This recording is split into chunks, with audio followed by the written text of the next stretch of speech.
a fundamental skill and part of athletic movement as we learn to shift side to side and drive and create force off the ground. Essentially in a hip shift, we are shifting that femur back in the acetabulum or the hip socket, which creates a relative internal rotation down the chain.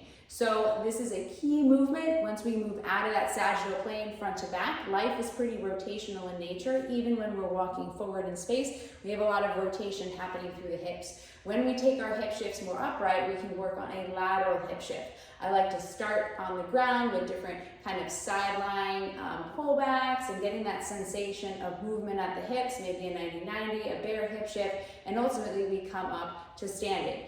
Thinking about as we shift and create that internal rotation down into the floor, essentially we're lengthening to then load. So we're creating this compressive force into the ground so that we can then generate and explode in athletic movement or just when we're walking. So in that lateral hip shift, setting up, and as I shift into this hip, thinking about nose, knee, big toe. I'm gonna reach with this opposite hand. So, a couple things to tune into. We're not side bending and hiking this hip. Actually thinking about my belly button kind of turning just slightly towards the leg in front. So I'm essentially rotating and shifting back into this hip, reaching the opposite arm forward and thinking about nose, knees, big toe. Also watching that the feet aren't leaving the ground, this knee isn't coming off to the side, knee towards midline and shifting into this hip. And this is where you move into your lateral standing hip shifts.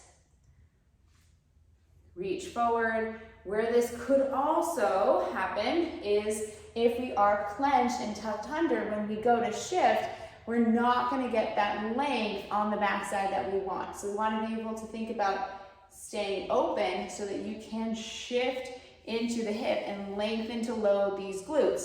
Think lengthen to load to generate power off the ground. So with our hip shift, we are loading into that side, creating that relative internal rotation up and down the chain. So lateral hip shift is your standing progression, thinking about shifting into the hip, nose, knee, big toe. Watch that you're not hiking or side bending and you're actually lengthening the glute. It can be helpful to take that hand, place it on the butt cheek so you think about actually sitting into that hip, keeping this knee out, reaching long, and take a breath. Add your exhale in this position. Inhale to transition, and then exhale, come through. So if you need to adjust, go for it. Thinking about reaching through, nose, knee, big toe. Inhale, transition, exhale. Nose, knee, big toe.